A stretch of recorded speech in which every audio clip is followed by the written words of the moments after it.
උසස් පෙළ රසායන විද්‍යාව හදාරන දුවල පුතාලට ඊටම වැදගත් වන නව නිර්දේශයේ 3 වන ඒකකයේ තවත් කොටසක් සාකච්ඡා කිරීමට මම අද බලාපොරොත්තු වෙනවා. ඔබ දන්නවා රසායනික ප්‍රතික්‍රියාවක් රසායනික සංකේත ආශ්‍රයෙන් ඉදිරිපත් කිරීම කියන දේ තමයි අපි රසායනික සමීකරණයක් විදිහට හඳුන්වන්නේ. රසායනික සමීකරණයක් කියලා කියන්නේ රසායනික ප්‍රතික්‍රියාවක් රසායනික සංකේත උපයෝගී කරගෙන නිරූපණය කිරීම.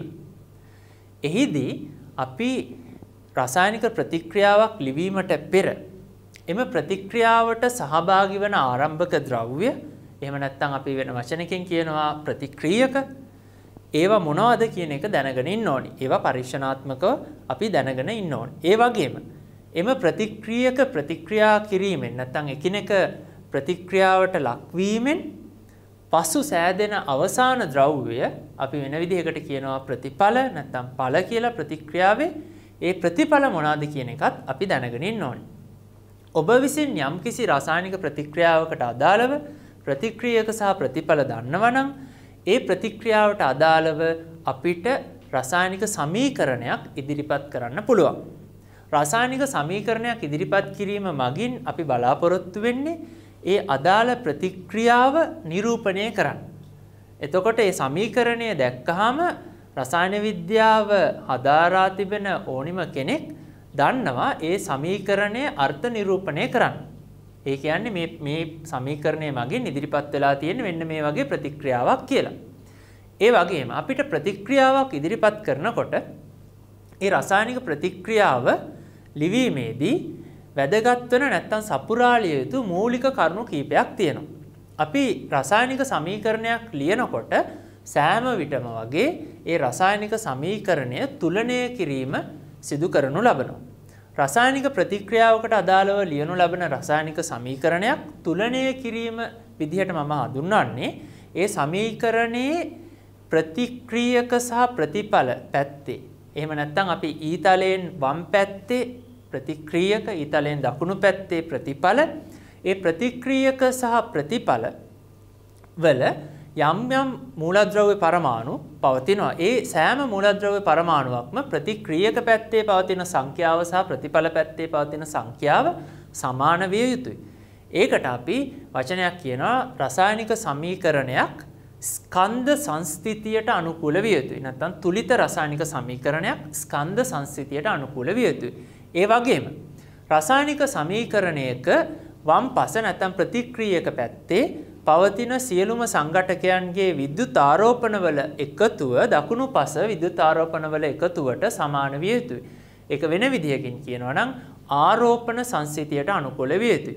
එතකොට යම්කිසි රසායනික සමීකරණයක් යම්කිසි රසායනික ප්‍රතික්‍රියාවක් සමීකරණයක් ආධාරයෙන් ඉදිරිපත් කරලා ඒ සමීකරණය ස්කන්ධ සංසිතියට අනුකූලව සහ ආරෝපණ සංසිතියට අනුකූලව තුලණය වෙලා තියෙනවා නම් ඒ සමීකරණය අපි කියනවා තුලිත රසායනික සමීකරණයක් කියලා. ඒ වගේම ඒ තුලිත රසායනික සමීකරණයක් තුලදී තවදුරටත් මම මේ කියන කරුණු අන්තර්ගත වෙන්න ඕනේ. ඒවා තමයි අපි භාවිතා කරනු ලබන රසායනික සංයෝග නැත්නම් ප්‍රතික්‍රියක කුමන භෞතික අවස්ථාවේ පවතිනවාද යන්න. ඒ වගේම අපි ප්‍රතික්‍රියක මිශ්‍ර කරාට පස්සේ අපිට ලැබෙන ප්‍රතිඵල කුමන භෞතික අවස්ථාවල පවතිනවාද යන්නත් ප්‍රතික්‍රියාවකදී බොහෝ විට නිරූපණය කිරීම අවශ්‍ය වෙනවා. මේ සියලු කරුණු ඇත්ත වශයෙන්ම පරීක්ෂණාත්මකව හොයාගෙන දැනගෙන තිබිය යුතු දේවල්. අපි පොතපත ආශ්‍රයෙන් අපි ලබා ගන්නවා මේ පරීක්ෂණාත්මක දැනුම. ඒ ඔස්සේ තමයි මේ දැනුම ප්‍රයෝගික කරගෙන තමයි අපි කියන්නේ මේ ප්‍රතික්‍රියක මේ භෞතික අවස්ථාවේ තියෙනවා මේ ප්‍රතිඵල මෙන්න මේ භෞතික අවස්ථාවේ තියෙනවා ආදී වශයෙන්. ඒ වගේම ඔබ මේ වන විටත් අහලා තියෙනවා සමහර රසායනික ප්‍රතික්‍රියා සිදුවීම සඳහා අපිට පවතින තත්ත්ව ප්‍රමාණවත් වෙන්නේ නැහැ. ඒ කියන්නේ උදාහරණයක් විදිහට සමහර රසායනික ප්‍රතික්‍රියා කාමර උෂ්ණත්වයේ දිහා පීඩනයේදී සිදු වෙන්නේ නැහැ. ඒ ප්‍රතික්‍රියා සිදුවීම සඳහා සමහර අවස්ථාවලදී අපිට ඉහළ උෂ්ණත්ව උපයෝගී කරගන්න සිද්ධ වෙනවා.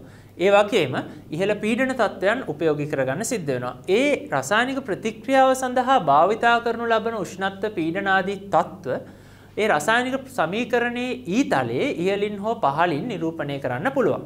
අපි රසායනික ප්‍රතික්‍රියාව සිදුවීම සඳහා ප්‍රතික්‍රියක රත් කරනවා නම් උදාහරණයක් විදිහට ඊතලයට ඉහළින් අර ග්‍රීක් ඩෙල්ටා කැපිටල් ඩෙල්ටා ලකුණ යොදනු ලබනවා. ඒ වගේම සමහර ප්‍රතික්‍රියා තියෙනවා ඒ ප්‍රතික්‍රියා සිදුවීම සඳහා ඒ ප්‍රතික්‍රියාවේ වේගය වැඩි කරවීම සඳහා අපිට බාහිරින් ඇතැම් සංඝටක යොදන්න සිදු වෙනවා. ඒ සංඝටක ප්‍රතික්‍රියාවට වැයවීමකින් තොරව ප්‍රතික්‍රියාවේ ශීඝ්‍රතාවය වැඩි කරනවා. දුවල පුතාලා මේ වෙනකොට දන්නවයි කියන්නේ මොනවාද කියන එක. ප්‍රතික්‍රියාවට වැයවීමකින් තොරව ප්‍රතික්‍රියාවේ ශීඝ්‍රතාවය වැඩි කරනු ලබන සංඝටකයකට අපි කියන උත්ප්‍රේරකයක් කියලා. ඒ සමහර ප්‍රතික්‍රියාවලදී උත්ප්‍රේරක භාවිතා කරනවා. උත්ප්‍රේරක භාවිතා කරනවා නම් ඒ උත්ප්‍රේරකත් ඒ ප්‍රතික්‍රියාව නිරූපණය කරන රසායනික සමීකරණයේ ඊතලයට ඉහළින් හෝ පහළින් ඉදිරිපත් කරන්න පුළුවන්. මම ඔබට ඉදිරිපත් කරේ රසායනික සමීකරණයක් ලිවීමේදී ඔබ විසින් මූලිකව අනුගමනය කරන්න ඕනි නැත්නම් දැන සිටිය යුතු කරුණු කිහිපයක් පිළිබඳ. අපි මෙම කොටස ඇත්තටම නිපුණතා මට්ටම සැලකුවොත් 3 නිපුණතා මට්ටම ඒ නිපුණතා මට්ටම යටතේදී බලාපොරොත්තු වෙන්නේ රසායනික සමීකරණ තුලනය කිරීමේ කුසලතාවය ලබා ගැනීම. රසායනික සමීකරණ තුලනය කිරීම සඳහා අපි මෙම විෂය නිර්දේශය තුලදී ප්‍රධාන ක්‍රම දෙකක් උපයෝගී කරගන්නවා. එකක් ඇත්තටම ඊටාම සරල ක්‍රමයක් ඔබ සාමාන්‍ය පෙළදීත් දැනටමත් දන්න ක්‍රමයක්.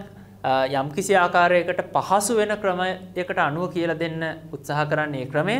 ඒකෙදි අපි ඒ ක්‍රමය අපි හඳුන්වන්නේ පිරික්සුම් ක්‍රමය නැත්නම් සෝදිසි ක්‍රමය. අපි කියන්නේ ඉන්ස්පෙක්ෂන් මෙතඩ් කියලා ඉංග්‍රීසියෙන්. ඒ වගේම ඊළඟ ක්‍රමය තමයි ඊ타ත්ම වැදගත් ක්‍රමය. ඒක මම මීට පෙර ඔබට ඉදිරිපත් කරන ලද පාඩමක් හා කෙලින්ම සම්බන්ධ වෙනවා. ඔක්සිකරණ ඔක්සිහරණ ක්‍රමය. එතකොට අපි බලමු මේ ක්‍රම වලින් කොහොමද රසායනික ප්‍රතික්‍රියාවක් නැත්නම් රසායනික සමීකරණයක් තුලනය කරන්නේ කියන කාරණය. මේ ප්‍රතික්‍රියාවක් තුලනය කිරීම සැලකුවොත් අපිට මූලික වශයෙන්ම ඉදිරිපත් කරන්න පුළුවන් මේ ක්‍රම දෙක මම ඔබට සඳහන් කරපු මේ සෝදිසි ක්‍රමය සහ ඔක්සිකරණ ඔක්සිහරණ ක්‍රමය නැත්නම් රෙඩොක්ස් ක්‍රමය කියන එක. මෙම ක්‍රම දෙකම අපිට විෂය නිර්දේශයේදී අධ්‍යයනය කිරීම අවශ්‍ය වෙනවා. මීට අමතරව මේ සරල න්‍යෂ්ටික ප්‍රතික්‍රියා තුලනය කිරීමේ හැකියාවත් ඔබ සතුව තිබිය යුතුයි. එම කොටස මම මීට පෙර පළවෙනි එකකයට අදාළ පාඩමකදී ඔබ සමග සාකච්ඡා කරනු ලැබුවා න්‍යෂ්ටික ප්‍රතික්‍රියා තුලනය කිරීම සම්බන්ධයෙන්. ඒ ඇත්තටම විකිරණශීලීතාවයේ යටතේදී මම ඒ සම්බන්ධයෙන් කරුණු කිහිපයක් ඔබට ඉදිරිපත් කරා. අපි බලමු රසායනික සමීකරණ තුලනය කිරීම සඳහා මම මීට පෙර ඉදිරිපත් කළ ආකාරයටම දැනගත යුතු මූලික කරුණු ටිකක් මම මෙතෙන්දී ඔබට සඳහන් කරලා තියෙනවා. මම හිතන්නේ මේ කරුණු මම මේ සාකච්ඡාව ආරම්භයේදී ඔබට ඉදිරිපත් කරා ප්‍රතික්‍රියක සහ ප්‍රතිඵල සම්බන්ධයෙන්. ඒතර කිසියම් ප්‍රතික්‍රියාවක් සැලකුවාම ප්‍රතික්‍රියක වගේම ප්‍රතිඵල එකකට වැඩි ගණනක් තියෙන්න පුළුවන්. ඒ වගේම ප්‍රතික්‍රියක සහ ප්‍රතිඵල එක බැගින් තියෙන ප්‍රතික්‍රියා තියෙන්නත් පුළුවන්. උදාහරණයක් විදිහට මේ ප්‍රතික්‍රියාව ඔබ සැලකුවොත් මේ මම ඉදිරිපත් කරලා තියෙන මෙතන ප්‍රතික්‍රියාව මෙන්න මේ සමීකරණේ මෙන්න මේකෙන් අදහස් කරන්නේ මොකක්ද කියන එක අපි අවබෝධ කරගන්න බලමු. මේ සමීකරණයක් ලියනකොට ඊතලයට වම් පැත්තෙන් ප්‍රතික්‍රියක සහ ඊතලයට දකුණු පැත්තෙන් ප්‍රතිඵල ඉදිරිපත් කරනවා. මේ ඊතලයේ අදහස ප්‍රතික්‍රියා කර ලබා දෙයි කියන එක. එතකොට මෙතන අදහස් වෙන්නේ කාබන් සහ ඔක්සිජන් ප්‍රතික්‍රියා කර CO2 ලබා දෙයි කියන එක. ඒතර ඔබට පේනවා මේ භෞතික අවස්ථාව වුණත් මෙතන නිරූපණය කරලා තියෙනවා. එතකොට රසායනික සමීකරණයක් අපි සැලකුවොත් ඒක ඇත්තටම අපි මුලින්ම බලන්න ඕනේ මේක ස්කන්ධ සංස්ථිතියට අනුකූලද කියන එක. ඊට පස්සේ අපි බලනවා ආරෝපණ සංස්ථිතියට අනුකූලද කියන කාරණය. ප්‍රතික්‍රියක සහ පලාතර ස්කන්ධ තුලිතය නැත්නම් ස්කන්ධ සංස්ථිතිය කියන එක ඉතාමත්ම වැදගත් වෙනවා. ඒ වගේම ආරෝපණ සංස්ථිතියටත් අනුකූල වෙන්න ඕනි. මම මේ කරුණු සියල්ලම ඔබට ඉදිරිපත් කරනු ලැබුවා මේ සාකච්ඡාව ආරම්භයේදී. මේ ප්‍රතික්‍රියාව තුලනය කිරීමේ නීති තමයි මම මෙතෙන්දී ඉදිරිපත් කරලා තියෙන්නේ. ඔබට පේනවා මේ පළවෙනි එකේදී ඉදිරිපත් කරලා තියෙනවා මේ ප්‍රතික්‍රියක පැත්තේ පරමාණු සංඛ්‍යා පළ පැත්තේ පරමාණු සංඛ්‍යාව වලට සමාන විය යුතුයි. එහෙම නැත්නම් අපි කියනවා මේ ස්කන්ධ සංස්ථිතියට අනුකූල විය යුතුයි කියන එක. සමීකරණයක් තුලනය කිරීම සඳහා ප්‍රතික්‍රියක සහ පළවල සූත්‍ර අපි වෙනස් කරන්නේ නැහැ කිසිම වෙලාවක. ඇත්තටම අපි භාවිතා කරන්නේ තුලනය කිරීම සඳහා ඒ ප්‍රතික්‍රියක හෝ පළවල සූත්‍ර වලට ඉදිරියෙන් යොදනු ලබන සංගුණක පමණයි වෙනස් කරන්නේ. තුලිත සමීකරණයක් ලැබෙන පරිදි තුලිත සමීකරණයක සියලු කොටස් ගුණ කරන්න පුළුවන්. ඒ වගේම බෙදන්න පුළුවන්.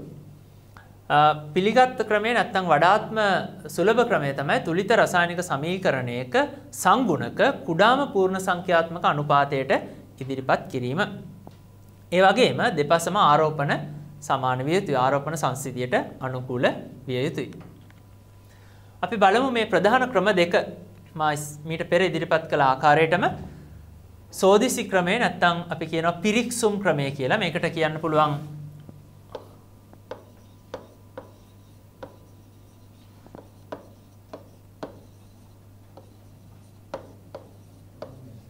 පිරික්සුම් ක්‍රමය කියන එක.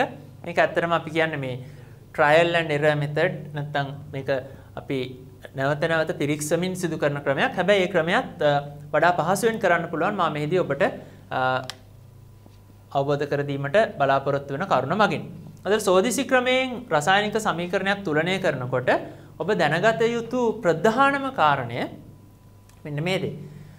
ඇතැම් මූලද්‍රව්‍ය පරමාණු තියෙනවා සමීකරණයේ එක් ස්ථානයක නැත්නම් එක් සංඝටකයකට වඩා වැඩි ගණනක් තුල නිරූපණය වන ඒවා. ඇතැම් මූලද්‍රව්‍ය පරමාණු තියෙනවා. ඒ මූලද්‍රව්‍ය ප්‍රතික්‍රියක පැත්තෙත් එක් අවස්ථාවක විතරයි තියෙන්නේ. ප්‍රතිඵල පැත්තෙත් එක් අවස්ථාවක විතරයි තියෙන්නේ. ඒතොර ඇතැම් මේවා තියෙනවා අවස්ථා දෙකක තියෙනවා, අවස්ථා තුනක තියෙනවා. උදාහරණයක් විදිහට දැන් ප්‍රතිඵල තුනක් හැදෙනවා කියලා ඔබ හිතුවොත් ඒ ප්‍රතිඵල තුනේම යම්කිසි මූලද්‍රව්‍ය පරමාණුවක් තියෙන්න පුළුවන්. උදාහරණයක් ඔක්සිජන් ප්‍රතිඵල තුනක තියෙන්න පුළුවන්. හැබැයි කාබන් තියෙන්නේ එක ප්‍රතිඵලයක් කියලා හිතන්න. අන්න ඒ වගේ දෙයක් මම මේ කියන්නේ. ඒ වගේ අවස්ථාවකදී අපි තුලනය කිරීම ආරම්භ කරන්නේ ප්‍රතික්‍රියාවට අදාළ සමීකරණේ අඩුම වාර ගණනක් සඳහන් වෙලා තියෙන මූලද්‍රව්‍යයෙන් තුලනය කිරීම ආරම්භ කරන්නේ ප්‍රතික්‍රියාවේ අඩුම වාර ගණනක සඳහන් මූලද්‍රව්‍යයෙන්. ඒ මූලද්‍රව්‍ය ඉස්සෙල්ලා තුලනය කරනවා. ඊට පස්සේ වැඩි වෙන අනුපිළිවෙලට තුලනය කරගෙන යනවා. මේක තමයි මේ පිරික්සුම් ක්‍රමයේ මූලික સિદ્ધාන්තය. නැත්නම් පිරික්සුම් ක්‍රමය වඩා පහසුවෙන් සිදු කරගන්න පුළුවන් වඩා පහසුම ක්‍රමය. මේ ප්‍රතික්‍රියාවේ භෞතික තත්ත්ව ඔබ හඳුනා ගන්න ඕනි. ඒ වගේම තුලනය කරන තුලිත නොවු සමීකරණය අපි ලියා ගන්න ලබනවා. අවම ස්ථාන සංඛ්‍යාවක. ඔබට පේනවා මෙතන මේ අවම ස්ථාන සංඛ්‍යාවක දිස්වන මූලද්‍රව්‍යන ආරම්භ කරලා තමයි තුලනය කරන්න පටන් ගන්නෙ.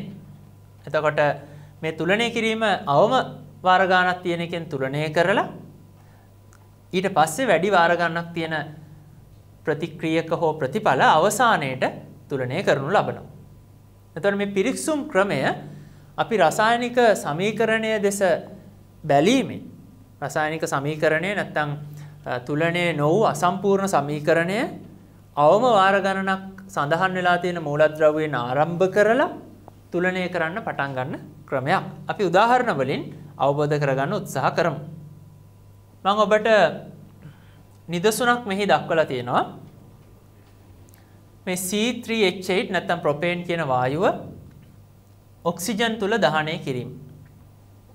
ඔබට මේ උදාහරණේ පේනවා ඊතලයේ වම්පස C3H8 සහ ඔක්සිජන් තියෙනවා. ඒවා තමයි ප්‍රතික්‍රියක. ඊතලයෙන් දකුණු පස තියෙනවා ප්‍රතිඵල. එතකොට මේ ප්‍රතික්‍රියක සහ ප්‍රතිඵල වලට අදාළ නිවැරදි රසායනික සූත්‍රයන් මෙහි ලබා දීලා තිබුණත් ප්‍රතික්‍රියාව තුලනය වෙලා නැහැ. එහෙනම් ඔබට මතක ඇති දැන් මම ඊට පෙර සඳහන් කළා තුලනය වෙන්න නම් මොනවාද වෙන්න ඕනේ අවශ්‍යතා? තිබිය යුතු අවශ්‍යතා ස්කන්ධ සංස්ථිතියට අනුකූල වෙන්න ඕනි. වගේම ආරෝපණ සංස්ථිතියට අනුකූල වෙන්න ඕනි. මේ ප්‍රතික්‍රියාව සැලකුවොත් වම්පස සහ දකුණුපස දෙපසම තියෙන උදාසීන විශේෂ ආරෝපණයක් ඔබට පේන්නේ නැහනේ. ඒක නිසා ඔබ මේ ආරෝපණ සංස්ථිතිය ගැන මෙහිදී බිය යුතු නැහැ. නැත්නම් ආරෝපණ සංස්ථිතිය මේකට අදාළ වෙන්නේ නැහැ. අපි බලමු කොහොමද මේක තුලනය කරන්න කියන එක. මේකෙදී ඔබට පේනවා මේ ඔක්සිජන් කියන මූලද්‍රව්‍ය ප්‍රතිඵල දෙකේම පවතිනවා. ඒ වගේම ප්‍රතික්‍රියකවල එක පැත්තක පවතිනවා. හයිඩ්‍රජන් සහ කාබන් සලකුවොත් ප්‍රතික්‍රියක පැත්තේ එක ස්ථානයක පවතිනවා හයිඩ්‍රජන් ඒ වගේම කාබන් ප්‍රතිඵලවලත් කාබන් තියෙන එක තැනක විතරයි හයිඩ්‍රජන් උත් තියෙන එක තැනක විතරයි. එහෙමනම් අඩුම වාර ගණනක් පවතින හයිඩ්‍රජන් සහ කාබන්. ඒ දෙකෙනුත් අඩුම සංඛ්‍යාවක් පවතින්නේ කවුද? කාබන්. අන්න ඒ අවස්ථාවේදී අඩුම වාර ගණනක් පවතින සහ අඩුම සංඛ්‍යාවක් පවතින මූලද්‍රව්‍ය මම මුලින්ම තුලනය කිරීම සිදු කරනවා. ඒතර කාබන් 3ක් තියෙන නිසා මම දකුණු පැත්තේ කාබන් සංඛ්‍යාව තුලනය කරන්න CO2 වලට වම්පසින් සංගුණකය 3 යොදනවා. එතකොට ඔබට පැහැදිලි දැන් කාබන් 3ක් මේ පැත්තේ තියෙනවා, දකුණු පැත්තේ කාබන් පරමාණු 3ක් පවතිනවා. ඊළඟට මම යන්නේ හයිඩ්‍රජන් වලට. හයිඩ්‍රජන් පරමාණු මෙතන 8ක් පවතිනවා. දකුණු පස හයිඩ්‍රජන් පවතින්නේ ජලාණු තුල ජලයේ විදිහට. එහෙනම් 8ක් ලැබෙන්න නම් මෙතන සංගුණකය කීය වෙන්න ඕනිද? 4 වෙන්න ඕනි. 4 වරක් 2 8ක් වෙනවා. එතකොට හයිඩ්‍රජන් 8ක් වෙනවා, කාබන් 3ක් වෙනවා. අපි දකුණු පස දැන් බලමු සංගුණක දෙකම ලියලා අවසන් නිසා දකුණු පස ඔක්සිජන් පරමාණු සංඛ්‍යාව ගණනය කරගත්තොත් 3 වරක් 2 6යි 4යි 10ක් වෙනවා ඔක්සිජන්. ඔක්සිජන් වම් පැත්තේ තියෙන්නේ එක තැනක. එහෙනම් 10ක් එන්න නම් මෙතන සංගුණකය 5 යොදන්න ඕනි. ඒතර ඔබට පැහැදිලි මේ පිරික්සුම් ක්‍රමය මගින් ඊටාම පහසුවෙන් මේ ප්‍රතික්‍රියාව තුලනය කරගන්න පුළුවන්. සරල රසායනික ප්‍රතික්‍රියා තුලනය කිරීම සඳහා මේ පිරික්සුම් ක්‍රමය යොදා ගන්න පුළුවන්. මම මේ ආරෝපණ සංස්ථිතියත් සම්බන්ධ කරපු නිසා ඔබට එයත් සහභාගී වෙන ප්‍රතික්‍රියාවක් ඉදිරිපත් කරලා පෙන්නන්නම්. දැන් උදාහරණයක් විදිහට මම ලිව්වොත් Fe3 ආයන අයඩයිඩ් ආයන සමග ප්‍රතික්‍රියා කරොත් ප්‍රතිඵල විදිහට ලැබෙනවා අයඩීන් සහ Fe2 ආයන. Fe3 සහ අයඩයිඩ් ආයන අයඩීන් සහ Fe2 ආයන ලැබෙනවා. එතකොට මේ සමීකරණය අපි බැලුවොත් ඔබ උදාහරණයක් විදිහට හිතුවොත් දැන් Fe මේ අයන වලට අදාළ පරමාණුව වම් පැත්තේ එකක් තියෙනවා, දකුණු පැත්තෙත් එකක් තියෙනවා. ඒක තුලණය වෙලා වගේ පේන්නේ. දැන් එක ගානේ තියෙනවා. එතකොට ස්කන්ධ සංස්ථිතිය සැලකුවොත් නැත්නම් සංඛ්‍යාව සැලකුවොත් තුලණය වෙලා තියෙනවා. අයඩීන් සැලකුවොත් අයඩීන් මේ පැත්තේ එකයි, මේ පැත්තේ දෙකක් තියෙනවා. එතකොට අයඩීන් තුලණය කිරීම සඳහා මම අයඩයිඩ් අයනයට ඉදිරියෙන් සංගුණකයේ 2 යොදා ගත්තොත් දැන් අයඩීන් සංඛ්‍යාවත් තුලණය වෙලා. දැන් අපිට කිසි ප්‍රශ්නයක් නැහැ වගේ පේන්නේ, මේ සමීකරණය තුලණය වෙලා වගේ පේන්නේ. මොකද Fe තුලණය වෙලා තියෙනවා, අයඩීන් 2ක් තියෙනවා, මේ පැත්තේ අයඩීන් 2ක් තියෙනවා I2 නිසා. හැබැයි ඔබ බැලුවොත් ආරෝපණ වම් පැත්තේ සමස්ත විද්‍යුත් ආරෝපණය කීයද? කොහොමද අපි මේ ආරෝපණය ගන්නෙ? Fe3 එක අයනයයි තියෙන්නේ, ධන 3ක ආරෝපණයක් තියෙනවා. මෙතන I ඍණ 1 අයන 2ක් තියෙනවා. එහෙනම් සමස්තය ඍණ 2යි. ධන 3යි ඍණ 2යි. සමස්ත ආරෝපණය ධන 1යි. දකුණු පස සමස්ත ආරෝපණය කීයද? මෙතන බිඳුවයි, උදාසීන අණුවක්. මෙතන ධන 2යි. එක අයනයයි තියෙන්නේ, ධන 2යි. දැන් ආරෝපණ තුලිතද? නැහැ. එහෙනම් මේ සමීකරණය මට කියන්න පුළුවන්ද තුලිත සමීකරණයක් කියලා? බෑ. මේක තුලිත සමීකරණයක් නෙමෙයි. අන්න ඒකයි මම කිව්වේ ස්කන්ධ සංස්ථිතියට අනුරූප වෙන්නත් ඕනි. ඒ වගේම ආරෝපණ සංස්ථිතියට අනුකූල වෙන්නත් ඕනි. ස්කන්ධ සංස්ථිතියට අනුකූල විය යුතුයි, වගේම ආරෝපණ සංස්ථිතියටත් අනුකූල විය යුතුයි. මම මේ සමීකරණය මේක ඇත්තටම ඔක්සිකරණ ඔක්සිහරණ ක්‍රමයෙන් පහසුවෙන් තුලනය කරන්න පුළුවන්. නමුත් මේ සමීකරණය මම Fe වල සංගුණකය වෙනස් කරොත් Fe වල සංගුණකය වෙනස් කරොත් Fe වලට මම සංගුණකය 2 යෙදුවොත් දෙපැත්තෙම දැන් මම බැලුවොත් ආරෝපණ දැන් බැලුවොත් දෙවරක් 3 6යි ධන 6යි මෙතන ඍණ 1 2යි ඍණ 2යි. එහෙනම් දැන් ආරෝපණය මෙතන ධන 1 නෙමෙයි ධන 4යි. මේ පැත්තේ දැන් ආරෝපණය බැලුවොත් බිඳුවයි දෙවරක් 2 4යි. අන්න දැන් මේ සමීකරණය ආරෝපණ සංස්ථිතියටත් අනුකූලයි, ස්කන්ධ සංස්ථිතියටත් අනුකූලයි. එහෙනම් මේ සමීකරණය තුලණය වෙලා තියෙනවා. එතකොට මේකේ භෞතික අවස්ථා ටිකක් දාන්න පුළුවන් වඩා සම්පූර්ණ වෙන්න. එතකොට මේක තුලිත සමීකරණයක් දැන්. අපි බලමු මේ දෙවෙනි නිදසුනේ මම දක්වලා තියෙන එක. මේකත් වැදගත් එක් කරුණක් අවබෝධ කරගන්න. මේ C4H10 කියලා තියෙන බියුටේන් කියන සංයෝගයේ ප්‍රතික්‍රියක සහ ප්‍රතිඵල ඔබට ලබා දීලා තියෙනවා. ඉස්සලා වගේම මම කාබන් අඩුම වාර ගණනක් සහ අඩුම සංඛ්‍යාවකින් පවතින නිසා කාබන් පරමාණුව තුලණය කරලා මේ වැඩේ පටන් ගත්තොත් කාබන් 4ක් තියෙන නිසා මම කාබන් වල 4 ඉලක්කම දාලා කාබන් තුලනය කරනවා. ඒතර කාබන් CO2 4ක් එනවා. හයිඩ්‍රජන් 10ක් තියෙනවා. එහෙනම් මෙතන 5ක්. දැන් ඔක්සිජන් කීයද? 8යි 4 වරක් 2 8යි 5යි 13යි. 13ක් ඔක්සිජන් තියෙනවා. මේ පැත්තේ තියෙන O2 විදිහට එහෙනම් 13ක් එන්න නම් සමස්ත ඔක්සිජන් පරමාණු ගාන මෙතන මට දාන්න ඕනි 13 බෙදීම 2. 13 බෙදීම 2 වැඩි කිරීම 2. දෙකෙන් වැඩි වුණොත් 13ක් එනවා. එතකොට දැන් මේ සමීකරණය තුලණය වෙලා තියෙන්නේ. හැබැයි අපිට පොඩි ප්‍රශ්නයක් තියෙනවා. මොකද්ද ප්‍රශ්නේ? මම මීට පෙර ඔබට කිව්වා රසායනික සමීකරණය තුලණය කරාම අපි සාමාන්‍යයෙන් මේ සංගුණක සරලම පූර්ණ සංඛ්‍යාත්මක අනුපාතයට තියෙනවා කියලා. නමුත් මේකෙදි දැන් භාග සංඛ්‍යාවක් පවතිනවා සංගුණකයක් විදිහට. එහෙමනම් මට මොකද්ද කරන්න පුළුවන් මේකෙදි? මට කරන්න පුළුවන් මේ සමීකරණය සම්පූර්ණයෙන් මේ සියලුම සංඝටක දෙකෙන් වැඩි කරොත්.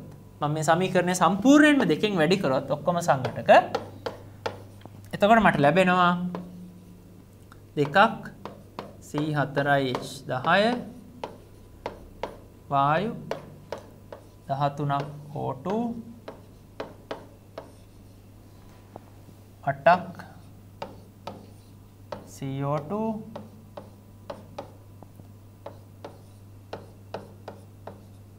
10ක් H2. දැන් බැලුවොත් මේ සමීකරණය සරලම පූර්ණ සංඛ්‍යාත්මක අනුපාතයට තියෙනවා. මේක ආරෝපණ සංසිතියට සහ ස්කන්ධ සංසිතියට අනුකූලයි. ඇත්තටම මේ ක්‍රමය ඉතාමත් පහසුයි.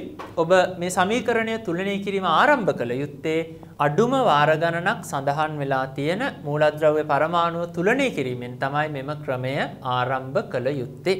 අපි බලමු ඔක්සිකරණ ඔක්සිහරණ ක්‍රමයෙන් නැත්නම් රෙඩොක්ස් ක්‍රමයෙන් රසායනික සමීකරණයක් තුලනය කරන්නේ කොහොමද කියන එක.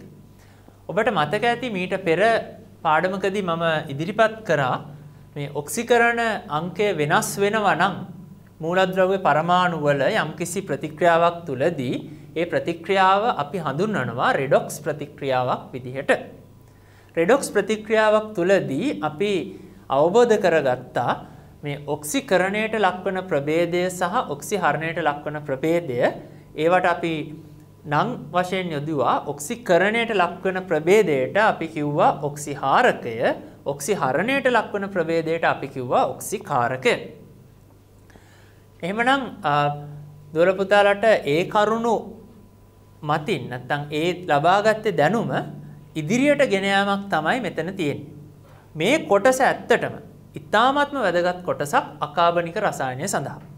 ඔබ රසායනික සමීකරණ නැත්නම් රෙඩොක්ස් සමීකරණයක් ප්‍රතික්‍රියා සමීකරණයක් තුලනය කිරීමේ ක්‍රමය නිවැරදිව අවබෝධ කරගන්නවා නම් ඔබට බහුවර්ණවලදී ඊටාම වේගයෙන් පිළිතුරු ලබා ගන්න ඒක ඉවහල් වෙනවා. ඒ වගේම අකාබනික රසායනයට අදාළව ගණනය කිරීමේ ගැටලුවකදී විශේෂයෙන්ම අකාබනික රසායනය රචනා ප්‍රශ්න පත්‍රයේදී ඔබට ලැබෙන ගණනය කිරීමේ ගැටලුවේදී ඔබට අනිවාර්යයෙන්ම ඔක්සිකරණ ඔක්සිහරණ ප්‍රතික්‍රියා ලියන්න අවස්ථාව ලැබෙනවා.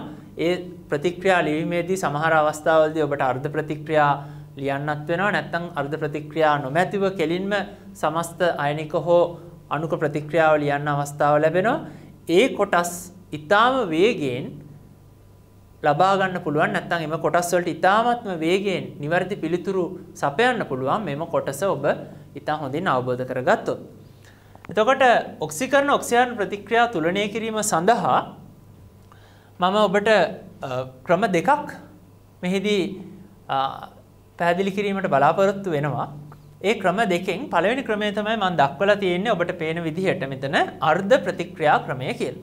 ඇත්තට මේ අර්ධ ප්‍රතික්‍රියා ක්‍රමයේදී ඔබ අනුගමනය කළ යුතු පියවර නැත්නම් පියවරෙන් පියවර මේ ක්‍රමය අවබෝධ කරගන්නේ කොහොමද කියන එක අපි බලමු.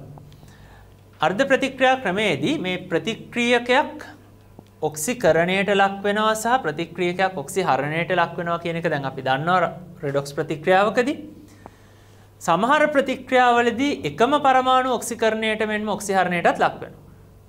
මම ඒ වගේ අවස්ථාවකටත් උදාහරණයක් දෙන්නම්. ඔබට මෙතන විශේෂ වචනයක් තියෙනවා මේ ද්විධාකරණය කියන එක. මම ඒ කරුණත් ඔබට පැහැදිලි කරන්නම්. ඇත්තටම අපි ප්‍රතික්‍රියාවක් ලබා දුන්නට පස්සේ ඒ ප්‍රතික්‍රියාව රෙඩොක්ස් ප්‍රතික්‍රියාවක්ද නැද්ද කියලා ඉස්සෙල්ලාම හඳුනා ගන්න හැටි මේ වෙනකොට අවබෝධ කරගෙන තියෙනවා. මම ඔබට සරල ප්‍රතික්‍රියාවක් ලබා දුන්නොත් උදාහරණයක් විදිහට මේ වගේ ප්‍රතික්‍රියාවක්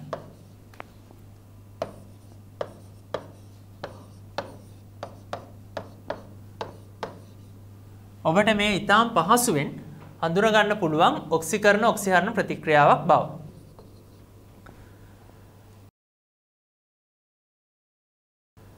මෙන්න මේ කරුණු ඔබ විසින් දැනගන්න ඕනි ප්‍රතික්‍රියාව තුලනය කිරීමට පෙර.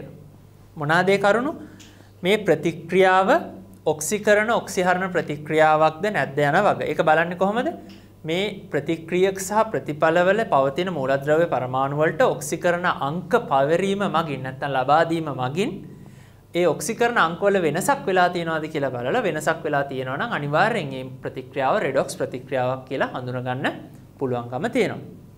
ඊළඟ ප්‍රධාන කරුණ තමයි මේ ප්‍රතික්‍රියාව තුලදී ඔක්සිකරණයට භාජනය වෙන්නේ කවුද?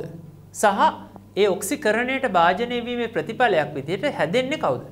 උදාහරණයක් විදිහට මේකෙදි ඔක්සිකරණය වෙන්නේ කවුද? සිංක්. සිංක් ඔක්සිකරණය වීම නිසා හැදිලා තියෙන්නේ කවුද? සිංක් ධන 2 අයන. මෙතන තියෙන්නේ මේ සිංක් සල්ෆේට් කියලා අපි ලියන එකේ සිංක් ධන 2. එතකොට සිංක් ධන 2 අයන බවට පත් වෙනවා. සිංක් පත් වෙනවා සිංක් ධන 2 අයන බවට. එතකොට ඔක්සිකරණය වෙන එක්කෙනා සහ එයාගේ ප්‍රතිඵලය. ඔක්සිහරණය වෙන්නේ කවුද? සහ එයාගෙන් ලැබෙන ඵලය කවුද? මෙතන ඔක්සිහරණය වෙන්නේ මේ සල්ෆේට් තිබුණාට මේ සල්ෆේට් එක මේ පැත්තේ සල්ෆේට් විදිහටම තියෙනවනේ. ඒතර ඔක්සිහරණය වෙන්නේ කවුද? සිංක් ඔක්සිහරණය වෙන්නේ කවුද? කොපර් ධන 2. එහෙනම් කොපර් ධන 2 අයනය කොපර් බවට තමයි පත් වෙන්නේ. එතකොට මෙන්න මේ කියන කරුණ. ප්‍රතික්‍රියාව තුලදී ඔක්සිකරණයට ලක්වන විශේෂය සහ එහි ප්‍රතිඵලය. ඔක්සිහරණයට ලක්වන විශේෂය සහ එහි ප්‍රතිඵලය. ඒ වගේම තව වැදගත් කරුණක් තියෙනවා. ඒ ප්‍රතික්‍රියාව සිදුවන්නේ ආම්ලික මාධ්‍යයකද එහෙම නැත්නම් බාෂ්මික හෝ උදාසීන මාධ්‍යයකද කියන එක. ප්‍රතික්‍රියාව සිදුවන මාධ්‍යයත් ඊටාම වැදගත්. මෙන්න මේ කියන ප්‍රශ්නවලට ඔබ විසින් පිළිතුරු සපයාගෙන ඊට පස්සේ තමයි මේ ප්‍රතික්‍රියාව තුලනය කිරීම පටන් ගන්න ඕනේ. ඔබ විසින් මේ ප්‍රශ්න වලට පිළිතුරු සපයා ගන්න ඕනේ. එතකොට ඒ ප්‍රශ්න වලට ඔබ පිළිතුරු සපයා ගත්තොත් ඔබට මෙතනින් ඉස්සරහට යන්න පුළුවන්. ඒතර සමීකරණය දිහා බලපු ගමන් ඔබට කියන්න පුළුවන් වෙන්න ඕනේ මේක රෙඩොක්ස් ප්‍රතික්‍රියාවක්ද? ඔක්සිකාරකය කවුද? ඔක්සිහාරකය කවුද? ඒවෙන් හැදෙන ප්‍රතිඵල මොනවාද? ඒ වගේම මේ ප්‍රතික්‍රියාව ආම්ලික මාධ්‍යයකද බාෂ්මික මාධ්‍යයකද වෙන්නේ කියන එක. ඒක සමහර අවස්ථාවලදී ඔබට මේ මාධ්‍ය සිදු වෙන්නේ ආම්ලික මාධ්‍යයක සිදු වෙන්නේ නැත්නම් බාෂ්මික මාධ්‍යයක සිදු වෙන්නේ කියන කරුණ ලබා දෙනවා. නැත්නම් ඔබට ප්‍රතික්‍රියාව දිහා බලලා තීරණය කරන්න පුළුවන්කම තියෙනවා. මම මීට පෙර ඔබට වැදගත් ලෙස සඳහන් කළ වචනේ ද්විධාකරණය මම උදාහරණයක් ගන්නම්. උදාහරණයක් මම මේ ප්‍රතික්‍රියාව ඔබට ලබා දෙනවා. ක්ලෝරින් සෝඩියම් හයිඩ්‍රොක්සයිඩ් මේ උණු සාන්ද්‍ර සෝඩියම් හයිඩ්‍රොක්සයිඩ් වගේ තිබුණත් මෙන්න මේ ප්‍රතිඵල ලැබෙනවා. NaCl NaClO3 සහ ජලයේ ප්‍රතිඵලයක් විදිහට ලැබෙනවා. ඔබ බැලුවොත් මේ ප්‍රතික්‍රියාවේ සෝඩියම් වල ඔක්සිකරණාංකයේ කිසිදු වෙනසක් වෙලා නැහැ. මේ වම් පැත්තේ ප්‍රතික්‍රියක පැත්තේ ධන එක තියෙන්නේ, දකුණු පැත්තේ ප්‍රතිඵල පැත්තේ ධන එක තියෙන්නේ. ඒ වගේම ඔක්සිජනුත් වම් පැත්තේ වගේම දකුණු පැත්තේ ඍණ දෙක ඔක්සිකරණ අවස්ථාවේ තියෙන්නේ. හයිඩ්‍රජන් ධන එක ඔක්සිකරණ අවස්ථාවේ තියෙන්නේ. මෙතන වෙනස් වෙලා තියෙන්නේ ක්ලෝරින් පමණමයි. ක්ලෝරින් වල ඔක්සිකරණ අංකය වම් පැත්තේ 0යි. 0යි. දකුණු පැත්තේ ක්ලෝරින් අන්තර්ගත වෙන සංයෝග දෙකක් මම ලියලා තියෙනවා. මෙතන බැලුවොත් ඔබට පේනවා NaCl ඊටාම් පැහැදිලි ඍණ 1. මෙතන තියෙන Cl ඍණ 1 පරමාණු කායනයක්. මෙතන ClO3 ඍණ ආයනේ ඒකේ ඔක්සිකරණාංකය ඔබ හෙව්වොත් ධන 5 ලැබෙනවා. දැන් ඔබට පැහැදිලි මෙතනදී මොකද්ද වෙලා තියෙන්නේ? මෙතෙන්දී වෙලා තියෙන්නේ මේ එකම මූලද්‍රව්‍ය පරමාණුව ඔක්සිකරණයට සහ ඔක්සිහරණයට එක විට ලක් වෙලා තියෙනවා. ඒ කියන්නේ මෙතන තියෙන ක්ලෝරින් වලින් කොටසක් ඔක්සිකරණය වෙලා තවත් කොටසක් ඔක්සිහරණය වෙලා. අන්න ඒ වගේ ක්‍රියාවලියක් එතකොට මේ ප්‍රතික්‍රියාවත් මොන ප්‍රතික්‍රියාවක්ද? මේකත් රෙඩොක්ස් ප්‍රතික්‍රියාවක්ම තමයි. එහෙනම් මෙතන වෙලා තියෙනවා ඔක්සිහරණය, ඔක්සිකරණාංකයේ අඩුවීම, ඔක්සිහරණය. මෙතන වෙලා තියෙනවා ඔක්සිකරණය. ඔක්සිකරණය ඒ කියන්නේ ඔක්සිකරණාංකයේ වැඩිවීම. මේ එකම විශේෂයක් නැත්නම් මේ එකම මූලද්‍රව්‍ය පරමාණුවක් එක විටදී ඔක්සිකරණයට සහ ඔක්සිහරණයට ලක්වීම අපි හඳුන්වනවා ද්විධාකරණය කියලා.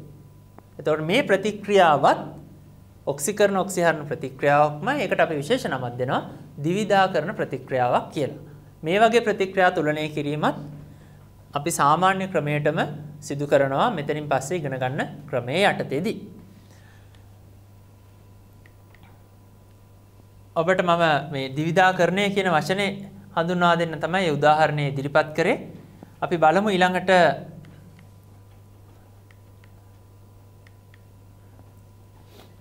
ඔක්සිකරණ ඔක්සිහරණ ප්‍රතික්‍රියාවක් තුලනය කරන අර්ධ ප්‍රතික්‍රියා ක්‍රමේ මූලික කරුණු මොනවද කියන එක. මම ඔබට මීට පෙර උදාහරණයේදී ඉදිරිපත් කරා ඔක්සිකාරකය සහ ඔක්සිහාරකය හඳුනා ගන්න ඕනි කියන එක. ඔක්සිකාරකය සහ ඔක්සිහාරකය හඳුනාගත්තට පස්සේ අපිට පුළුවන් ඒ ඔක්සිකරණ ඔක්සිහරණ සමීකරණය නැත්නම් ඒ ප්‍රතික්‍රියා සමීකරණය අර්ධ ප්‍රතික්‍රියා දෙකකට නැත්නම් අර්ධ සමීකරණ දෙකකට වෙන් කරන්න නැත්නම් ඒ කඩන්න. අපි ඒවට තමයි කියන්නේ මේ අර්ධ ප්‍රතික්‍රියා කියලා. මොනවාද ඒ අර්ධ ප්‍රතික්‍රියා? ඔක්සිකරණයට අදාළ අර්ධ ප්‍රතික්‍රියාව සහ ඔක්සිහරණයට අදාළ අර්ධ ප්‍රතික්‍රියාව. ඇත්තටම මොනවාද අර්ධ ප්‍රතික්‍රියාවලදී අපි ලියන්නේ? ඔක්සිකරණයට ලක් වෙන විශේෂය සහ එයාගෙන් හැදෙන ඵලය ඔක්සිකරණ අර්ධ ප්‍රතික්‍රියාව විදිහට ලියනවා. ඔක්සිහරණයට ලක් වෙන විශේෂය සහ එයාගෙන් ලැබෙන ඵලය ඔක්සිහරණ අර්ධ ප්‍රතික්‍රියාව විදිහට ලියනවා. ඊට පස්සේ එම අර්ධ ප්‍රතික්‍රියා දෙක වෙන්වෙන් වශයෙන් තුලනය කරනවා. වෙන්වෙන් වශයෙන් තුලනය කරලා එම ප්‍රතික්‍රියා දෙක නැවත එකතු කරනවා. තුලනය කරලාට පස්සේ ප්‍රතික්‍රියා දෙක නැවත එකතු කරනවා. ඒකතු කිරීමේදී අපි විශේෂ කරුණක් මතක තබා ගත යුතුයි. මොකක්ද ඒ කරුණ? ඔක්සිකරණය කියන්නේ ඉලෙක්ට්‍රෝන පිට කිරීම. ඔක්සිහරණය කියන්නේ ඉලෙක්ට්‍රෝන ලබා ගැනීම. එහෙනම් ඔය අර්ධ ප්‍රතික්‍රියා දෙකේ ඉලෙක්ට්‍රෝන තියෙනවා. ඉලෙක්ට්‍රෝන තියෙනවා. මොකද ඔක්සිකරණයේදී පිට කරන ඉලෙක්ට්‍රෝන සහ ඔක්සිහරණයේදී ලබා ගන්න ඉලෙක්ට්‍රෝන අර්ධ ප්‍රතික්‍රියා දෙකේ නිරූපණය වෙනවා. හැබැයි ඔක්සිකරණ ඔක්සිහරණ ප්‍රතික්‍රියාවකදී මොකක්ද ඇත්තටම වෙන්නේ? ඔක්සිකරණය සහ ඔක්සිහරණය එක විට වෙන්නේ. එතකොට ඔක්සිකාරකය සහ ඔක්සිහාරකය තියෙනවා මාධ්‍යයේ. ඔක්සිහාරකය විසින් පිට කරනු ලබන ඉලෙක්ට්‍රෝන ඔක්සිකාරකය විසින් ඒ මොහොතේම ලබා ගන්නවා. කිසිම වෙලාවක නිදහසේ ඉලෙක්ට්‍රෝන පවතින්නේ නැහැ මාධ්‍යයේ. දැන් අපි කතා කරන ප්‍රතික්‍රියා බොහොමයක් ජලීය මාධ්‍යවලදී කතා කරන්නේ ජලීය ද්‍රාවණයක ඉලෙක්ට්‍රෝන නිදහසේ පැවතිය නොහැකි. එහෙමනම් ඉලෙක්ට්‍රෝන අවලංගු වෙන පරිදි තමයි අර තුලනය කරගත්ත ඔක්සිකරණ සහ ඔක්සිහරණ අර්ධ ප්‍රතික්‍රියා දෙක එකතු කිරීම සිදු කළ යුත්තේ. කොහොමද එකතු කරන්න ඕනේ අර්ධ ප්‍රතික්‍රියා දෙක? ඉලෙක්ට්‍රෝන අවලංගු වී යන පරිදි. අපි බලමු මේක පියවර වශයෙන් කරන්නේ කොහොමද කියන එක. ඔබට මම මේ කියපු කරුණු ප්‍රතික්‍රියාව අර්ධ ආයනික ප්‍රතික්‍රියා දෙකකට වෙන් කිරීම. අර්ධ ආයනික සමීකරණ දෙක නැත්නම් අර්ධ ප්‍රතික්‍රියා දෙක වෙන වෙනම තුලනය කිරීම. සරල තුලිත සමීකරණය හා අවසන් තුලිත රසායනික සමීකරණය ලැබෙන පරිදි අර්ධ ආයනික ප්‍රතික්‍රියා දෙක ඒකාබද්ධ කිරීම නැත්නම් එකතු කිරීම. මෙන්න මේ ප්‍රධාන කරුණු තුන ඔස්සේ තමයි අපි මේ තුලනය කිරීම අධ්‍යයනය කරනු ලබන්නේ. අපි බලමු උදාහරණයක් අරගෙන කොහොමද මේක කරන්නේ කියන එක. උදාහරණයක් විදිහට මම දීලා තියෙනවා ප්‍රධාන ඵල ලෙස ක්‍රෝමියම් ධන 3 අයන සහ සල්ෆේට් අයන සාදමින් ජලීය සල්ෆියුරික් අම්ලය හමු වේ. මෙතන අම්ලය හමු වේ කියලා දීලා තියෙන්නේ. ඒ කියන්නේ මෙතන මේ අම්ලයක් තියෙනවා. එහෙනම් අපිට මාධ්‍ය ගැන අදහසක් ගන්න පුළුවන්. එහෙනම් මේක ආම්ලික මාධ්‍ය වෙන්නේ. පොටෑසියම් ඩයික්‍රෝමේට් සහ SO2 අතර ප්‍රතික්‍රියාව. මෙන්න මේක තමයි ප්‍රතික්‍රියාව. එතකොට මේ ප්‍රතික්‍රියාවේ ප්‍රධාන ඵල දෙකක් දීලා තියෙනවා. මේ ප්‍රධාන ඵල දෙක තුල පොටෑසියම් සඳහන් වෙලා නැහැ. එතකොට මේ ප්‍රධාන ඵල දෙක ලැබෙන විදිහට මම මේ ප්‍රතික්‍රියාවේ මේ සඳහන් කරලා තියෙන කරුණට අදාළ සැකිල්ලක් ගොඩ නැගුවොත් මට ලියන්න පුළුවන් මෙන්න මේ වගේ. පොටෑසියම් ඩයික්‍රෝමේට් අනිත් ප්‍රතික්‍රියකය තමයි SO2 මොනවාද ප්‍රතිඵල දීලා තියෙන්නේ? SO4 ඍණ 2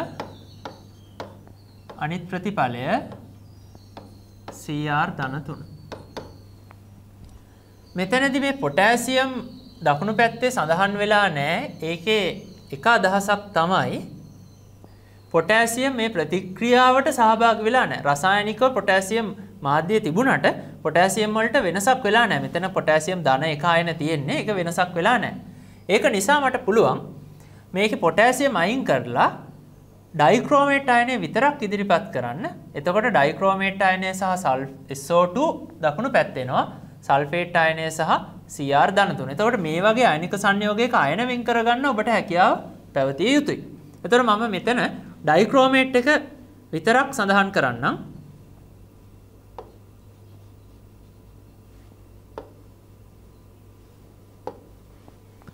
Cr2O7 උනත් ඍණ 2. එතකොට මේ වගේ ප්‍රතික්‍රියාවක් ඉදිරිපත් කිරීමක් අපි කියනවා මේ සැකිලි සමීකරණයක් කියලා.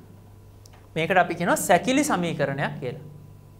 සැකිලි සමීකරණයකින් නැත්නම් මේ ප්‍රතික්‍රියාවට අදාළ සැකිලි සමීකරණයෙන් ඒ ප්‍රතික්‍රියාවේදී ඔක්සිකරණයට සහ ඔක්සිහරණයට භාජනය වන සංඝටක ඒවායෙන් ලැබෙන ඵල නිරූපණය වෙනවා. හැබැයි ඒක තුලණය වෙච්ච සමීකරණයක් නෙමෙයි. තුලිත සමීකරණයක් හෝ සම්පූර්ණ සමීකරණයක් නෙමෙයි. අපිට පුළුවන් මේ සැකිලි සමීකරණය උපයෝගී කරගෙන අර්ධ ප්‍රතික්‍රියා ලිවීම මගින් මේක තුලිත සමීකරණයක් බවට පත් කරන්න. එතෙන්දී අපි මූලික දේ කරන්නේ මුලින්ම හඳුනා ගන්න ඔක්සිකාරකය සහ ඔක්සිහාරකය. මෙතෙන්දී ඔබට දැන් මේ කරුණු අවබෝධ වෙලා තියෙන නිසා සල්ෆර් ධන 4 ඔක්සිකරණ අවස්ථාවේ තියෙනවා කියන එක මෙතන ධන 6 සල්ෆර් ඔක්සිකරණයට ලක් වෙලා තියෙනවා කියන එක තේරෙන්න ඕනි. මෙතන ඔක්සිජන් වෙනස් වෙලා නැහැ. දකුණු පැත්තේ ඔක්සිජන් ඍණ 2 මේ පැත්තේ හැමතැනම ඔක්සිජන් ඍණ 2. ක්‍රෝමියම් ඔබ මෙතනදී ගණනය කරොත් ධන 6 ඔක්සිකරණ අවස්ථාව ලැබෙන්නේ. මෙතන ක්‍රෝමියම් එක පරමාණුවක ධන 3. සෑම විටම ඔබ මතක තබා ගත යුතුයි මෙම මූලද්‍රව්‍ය පරමාණු වලට යටින් ඔක්සිකරණ අංකය නිරූපණය කරන්නේ ඒ අදාළ එක් පරමාණුවක ඔක්සිකරණ අංකය බව. මෙතන ක්‍රෝමියම් දෙකක් තිබුණාට එකක ඔක්සිකරණ අංකය ධන 6ක් කියන එක තමයි මෙතන අදහස් වෙන්නේ.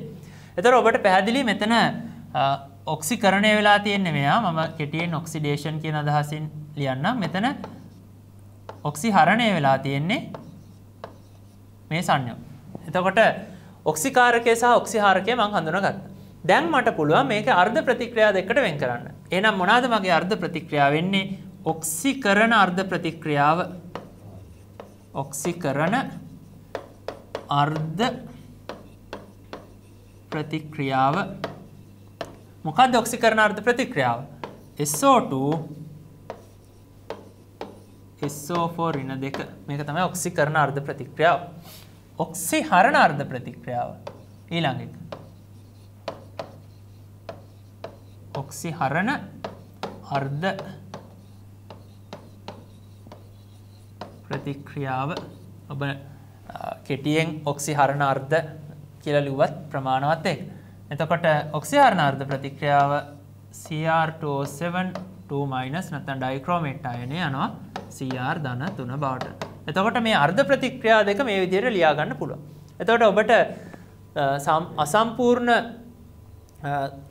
රසායනික සමීකරණයක් හෝ සැකිලි සමීකරණයක් ලබා දුන්නාම ඔබට ඒ සමීකරණයේ දෙස බලලා අර්ධ ප්‍රතික්‍රියා දෙකක් මේ ආකාරයට ලියා ගන්න පුළුවන් වෙන්න ඕනේ. එහෙම නැත්නම් මේ සමීකරණය කොටස් දෙකකට බෙදා ගන්න පුළුවන් වෙන්න ඕනේ අර්ධ ප්‍රතික්‍රියා දෙකක් විදිහට. ඊට පස්සේ අපි මේ අර්ධ ප්‍රතික්‍රියා එකිනෙක වෙන වෙනම තුලනය කරනවා. ඒ තුලනය කිරීමේදී අනුගමනය කරන්න ඕනි පියවර ඒ අනුපිළිවෙලින් මෙහි දක්වලා තියෙනවා. මේකෙදි ඔබට පේනවා ප්‍රතික්‍රියාව එක් පැත්තේ එක් මූලද්‍රව්‍ය සඳහා ඔක්සිකරණ අංක පැවරීම. ඒ කියන්නේ එක් මූලද්‍රව්‍ය ඔක්සිකරණ අංක අපි හොයාගන්න.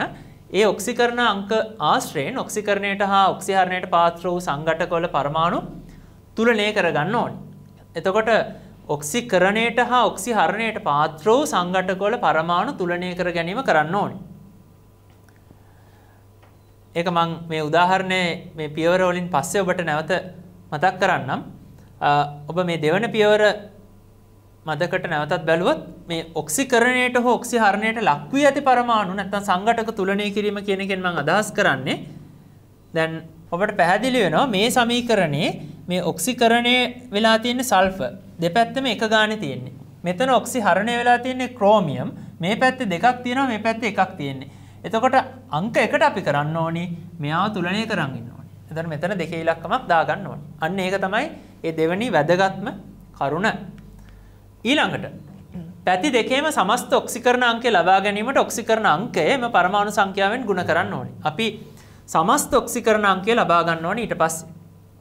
මම ඒ කරුණු එකවර උදාහරණේ පැහැදිලි කරන්නම්. අනෙත් පසට ඉලෙක්ට්‍රෝන එකතු කිරීමෙන් අර්ධ ප්‍රතික්‍රියාවේ ඔක්සිකරණ අංකයේ වෙනස තුලනය කරන්න ඕනි. ඔක්සිකරණ අංකයේ වෙනස තුලනය කරන්න ඕනි. ඒතර සමස්ත ඔක්සිකරණ අංකය ලබා ගන්නවා. ඒ වගේම ඊට පස්සේ ඔක්සිකරණ අංකයේ වෙනස තුලනය කරනවා. අපි බලමු උදාහරණයෙන් කොහොමද කරන්නේ කියන එක.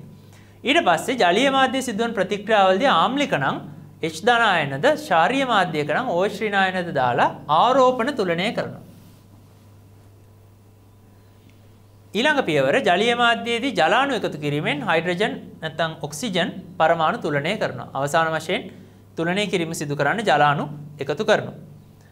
එතනදී ජලීය මාධ්‍යයේදී ජලාණු එකතු කිරීම 6 වෙනි පියවරේදී සිදු කරනු ලබනවා. ඊට පස්සේ අපි දෙපැත්තේම තියෙන පරමාණු සංඛ්‍යා නැවතත් පරීක්ෂා කර බලනවා තුලනය වෙලාද කියන එක. තුලිත සමීකරණය සරල තුලිත සමීකරණය සහ අවසන් රසායනික සමීකරණය ලැබෙන විදිහට අර්ධ ප්‍රතික්‍රියා දෙක ඒකාබද්ධ කරනවා. හොඳයි එහෙනම් අපි බලමු දැන් මේ පියවර ටික කොහොමද අපි මුලින් ලියාගත්ත අර්ධ ප්‍රතික්‍රියා දෙක තුලනය කිරීම සඳහා අනුපිළිවෙලින් අනුගමනය කරන්නේ කියන එක. අපි මුලින්ම ලියාගත්තේ සමීකරණය මෙන්න මේ සමීකරණය.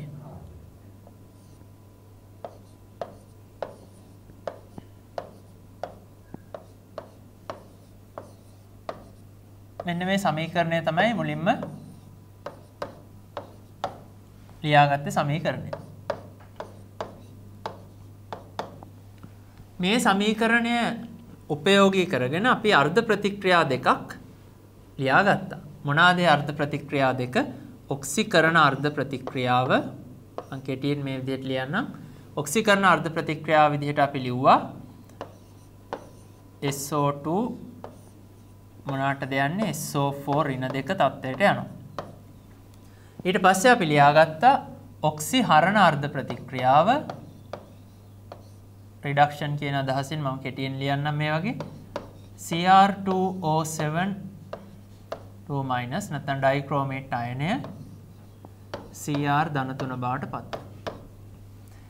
දැන් අර්ධ ප්‍රතික්‍රියා දෙක ලියාගන්නේ අපි මේ පරමාණු වල ඔක්සිකරණාංක තීරණය කරාට පස්සේ. ඒවැ ඔක්සිකරණාංක බලලා ඔක්සිකරණාංකය වැඩි වෙලා තියෙන එක ඔක්සිකරණාර්ධ අඩු වෙලා තියෙන එක ඔක්සිහරණාර්ධ. දැන් අපි බැලුවොත් මේක තුලනය කරද්දී පළවෙනිම දේ ඔක්සිකරණාංකය වෙනස් වෙලා තියෙන පරමාණුව තුලිතද කියලා බලනවා. ඒතකොට සල්ෆර් මේකේ එක ගානේ තියෙනවා තුලනය වෙලා.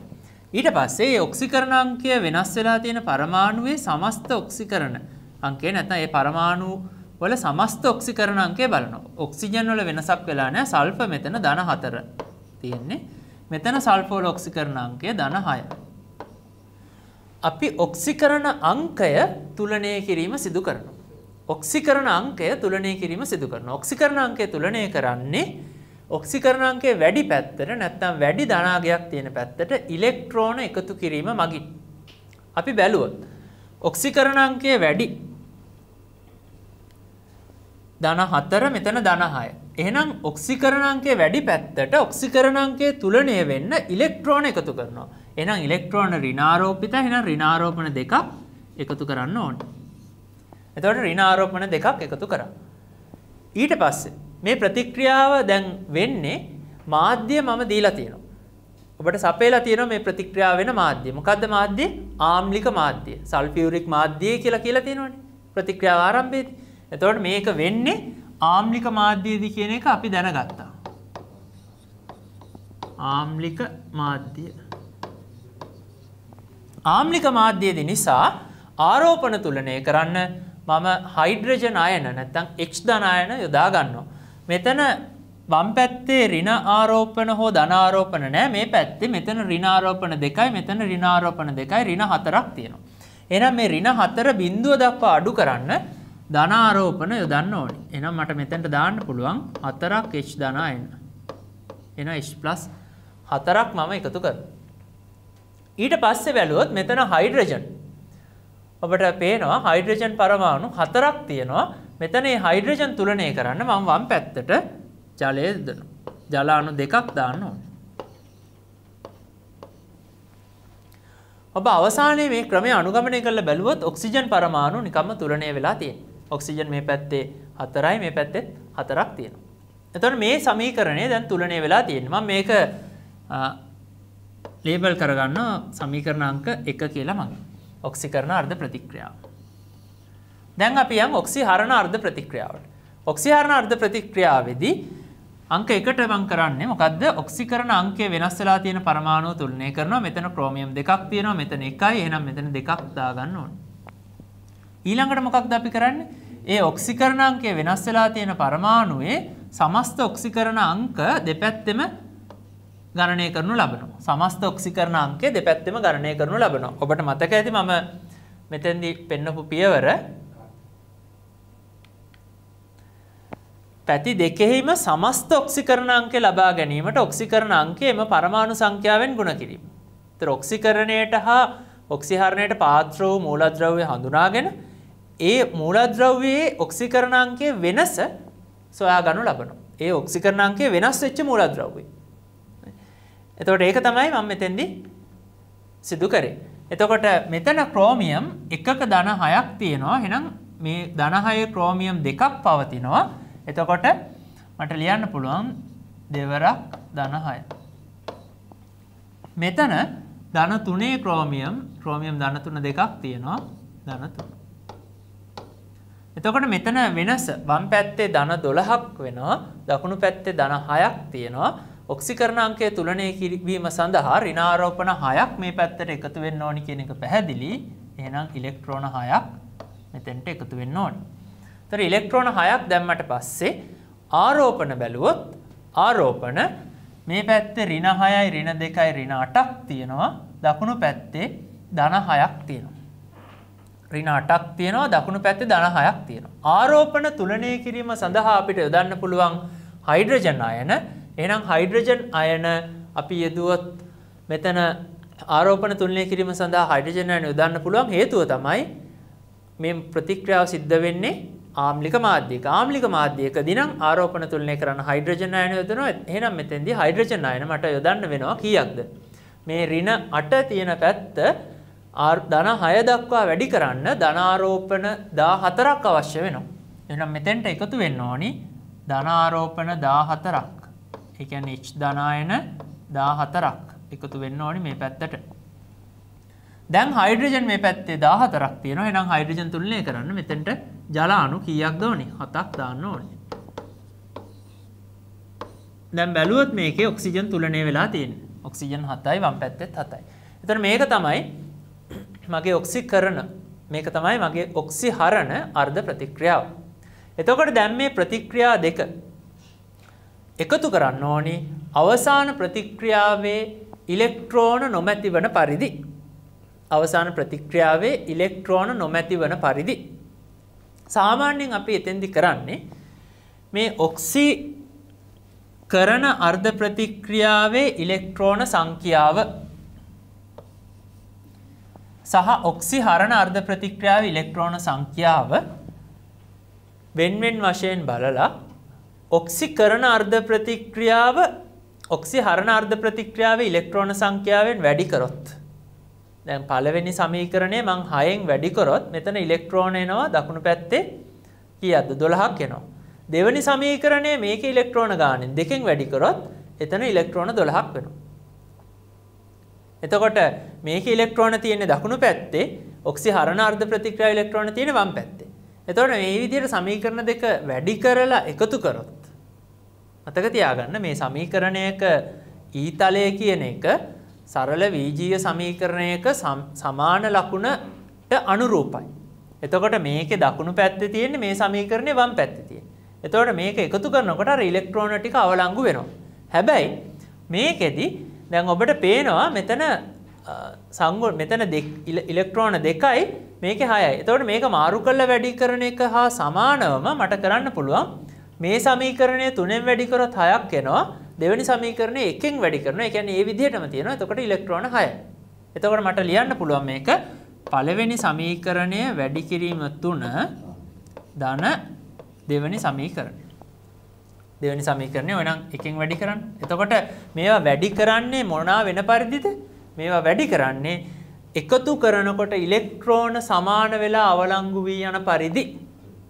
එතකොට මේ විදිහට වැඩි කරලා එකතු කරොත් මං ප්‍රතික්‍රියක පැත්ත ඉස්සෙල්ලාම ලියනවා දෙකේම. මේකේ ප්‍රතික්‍රියක පැත්ත මේක 3ෙන් වැඩි කරොත් 3 2 6ක් H2O ධන SO2 3ෙන් වැඩි වෙනවා 3ක් SO2 ධන මේකෙත් ප්‍රතික්‍රියක පැත්තේ ටික වම් පැත්තේ ඒවා ටික මම ලියාගෙන ඉන්නවා. ඒක වැඩි වෙන්නේ 1ෙන්. එතකොට 14ක් H ධන ධන ඩයික්‍රෝමේට් Cr2O7 2- දැන් ඔබට තේරෙනවා මේක 3ෙන් වැඩි කරපු නිසා ඉලෙක්ට්‍රෝන 6 වුණා. ඒ ඉලෙක්ට්‍රෝන 6ට මේ ඉලෙක්ට්‍රෝන 6 කැන්සල් වෙනවා. එතකොට දැන් ප්‍රතිඵල පැත්තේ ඒවා ටික ලිව්වත් ඉලෙක්ට්‍රෝන කැන්සල් වෙලා දැන් තියෙන්නේ. ප්‍රතිඵල පැත්තේ බැලුවොත් SO4 ඍණ 2 මෙයාව පළවෙනි සමීකරණේ 3ෙන් වැඩි වුණේ 3ක් සල්ෆේට් ධන හයිඩ්‍රජන් තියෙනවා 4ක් H+ 3ෙන් වැඩි වුණොත් 12ක් H ධන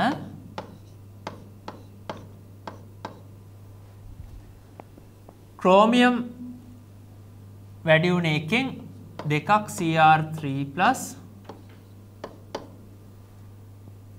ජලය H2O 7ක් එනවා එතන.